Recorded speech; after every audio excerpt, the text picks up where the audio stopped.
तक जो मैंने किया है। सन 1920 का एक केस है। जमीन से बरामद हुई 3 हड्डियों के आधार पर उन्होंने गन शॉट डेथ रीजन कहकर पुलिस को रिपोर्ट दी थी, लेकिन उस कहानी का वो तुम्हारा काम है, जाओ पता करो। इसे मारने से पहले बहुत ज्यादा टॉर्चर किया गया। रुको जरा, सब्र करो। हाँ दोस्तों, आपको आज कैडेवर मूवी, जो कि एक 2022 भारतीय तमिल भाषा की पुलिस रिएक्शन थ्रिलर फिल्म है। यह फिल्म 12 अगस्त 2022 को OTT प्लेटफॉर्म डिज्नी हॉटस्टार में रिलीज हुई थी। इसकी पूरी कहानी सुनाएंगे, तो पहले जान ले कौन कलाकार किस रूप में दिखा है। अमला पॉल डॉक्टर भद्रा थंगावेल के रूप में, ACP विशाल IPS के रूप में हरीश उथमन, इंस्पेक्टर माइकल के रूप में मुनिशिकांत, प्रिया के रूप में ऋत्विका, वेट्री के रूप में त्रिगुण, देवदूत के रूप में अतुल्य रवि, डॉक्टर सलीम रहमान के रूप में Ravi Prakash, doctor Abraham Abel के रूप में निझालगल रवि, अली रहमान के रूप में वेलु प्रभाकरन, डॉक्टर सलीम रहमान के पिता के रूप में। दोस्तों, स्टोरी शुरू होती है कि शहर के एक प्रतिष्ठित JC अस्पताल के एक मुख्य हार्ट सर्जन सलीम रहमान का अपहरण करने और क्रूरता से हत्या करने वाले एक मिस्ट्री मैन के साथ शुरू होती है। जैसे जैसे मामला आगे बढ़ता है, हमारा परिचय भद्रा थंगावेल से होता है, जो एक विशेषज्ञ पैथोलॉजिस्ट हैं, जो शहर के ACP विशाल को मामले को संभालने में मदद करते हैं।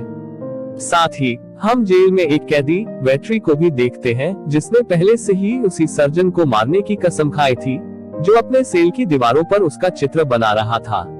जैसे ही यह खबर लीक हुई, कमिश्नर और पैथोलॉजिस्ट के पास वेट्री से पूछताछ करने के अलावा कोई विकल्प नहीं बचा। कैद में होने के बावजूद वेट्री अपने दूसरे लक्ष्य को ठीक उसी तरह मारने में कामयाब हो जाता है जैसा उसने कसम खाई थी। यह पूरे शहर को झकझोर देता है और उन्हें एहसास होता है कि कोई बाहर से उनकी मदद कर रहा है। बाद में पूरी फिल्म वेट्री और उनकी दिवंगत पत्नी एंजल और उनके मामले से जुड़े होने के इर्द गिर्द घूमती है। एंजल वास्तव में अपनी मृत्यु के समय गर्भवती थी और शव परीक्षण कोई और नहीं बल्कि सलीम रहमान ही था। भद्रा विशाल से सवाल करती है कि हार्ट सर्जन को एंजल का पोस्टमार्टम करने की क्या जरूरत है, क्योंकि उसकी मौत का कारण उसके सिर से खून की कमी थी। तभी उन्हें पता चलता है कि पोस्टमार्टम में कुछ गड़बड़ है। एंजल का शव परीक्षण कभी नहीं किया गया और उसका दिल गायब है। विशाल को दूसरे शहर में स्थानांतरित कर दिया जाता है और भद्रा मामले पर विचार कर रहा है। तब पता चलता है कि भद्रा एंजल से पहले एक बस में मिली थी। वह एक गांव से वापस वेट्री लौट रही थी। परी भद्रा को एक लॉकेट दिखाती है, जिसमें वह वेट्री और उनके अजन्मे बच्चे के साथ अपनी शादी की लघु तस्वीरें रखना चाहती है। कुछ दिनों के बाद एंजल अस्पताल से लौटती है और चेन स्नैचिंग के कारण दुर्घटना का शिकार हो जाती है। वह गंभीर रूप से घायल हो गई थी। वेट्री उसे तुरंत अस्पताल ले जाती है, जहां सलीम रहमान काम करता है। यह दिखाया गया है कि बच्चे को उसके गर्भ से निकाल दिया गया था और सलीम रहमान ने एक अमीर रोगी के शरीर में प्रत्यारोपण के लिए उसका दिल निकाल दिया। एक अस्पताल की नर्स प्रिया बच्चे को निपटाने के लिए ले जाती है। तभी वह अचानक रोता हुआ पाता है। वह बच्ची को अपने घर ले जाती है और उसकी देखभाल करती है। वेट्री सोचती है कि उनकी पत्नी और बच्चे उनके लिए मृत शोक हैं। कुछ दिनों के बाद छात्रों को पढ़ाने के दौरान भद्रा को एंजल का शव मिला और वहां एक कार्यकर्ता को संदेह हुआ, क्योंकि वह एंजल को डेस्क से घूर रहा था।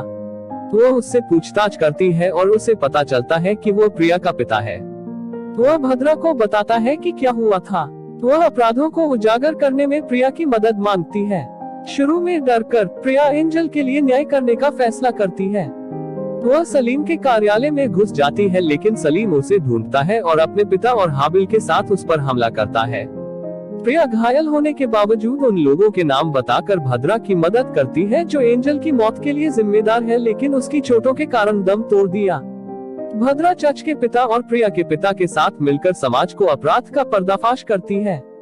चच के पिता वेट्री का मार्गदर्शन करते हैं कि क्या करना है, जो तब जेल में है। सभी हत्याएं वास्तव में वेट्री ने नहीं, बल्कि भद्र ने की हैं। वह पुराणों में दिए गए दंडों के अनुसार सभी को दंड देती है। जल्द ही उचित जांच खोली जाती है और अपराध का पर्दाफाश किया जाता है। वेट्री अब सभी आरोपों से मुक्त होकर भद्रा से अपने आगे के जीवन के बारे में बात करती है, क्योंकि उसकी पत्नी और बच्चे मर चुके हैं। भद्रा वेट्री को एक लॉकेट देता है, जिसे वह खोलता है और भद्रा की बेटी की तस्वीर के साथ उसकी और परी की तस्वीर पाता है। लॉकेट वास्तव में वही था जो एंजल वेट्री को उपहार देना चाहता था। प्रिया की मृत्यु के बाद भद्रा बच्चे को गोद में लेती है और उसे अपने रूप में पालती है। गायत्री ने भावुक होकर अपनी बेटी को गले लगा लिया।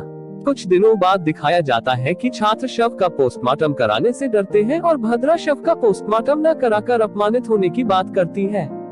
यह पता चला है कि शरीर अली रहमान का है और स्क्रीन काली कट जाती है।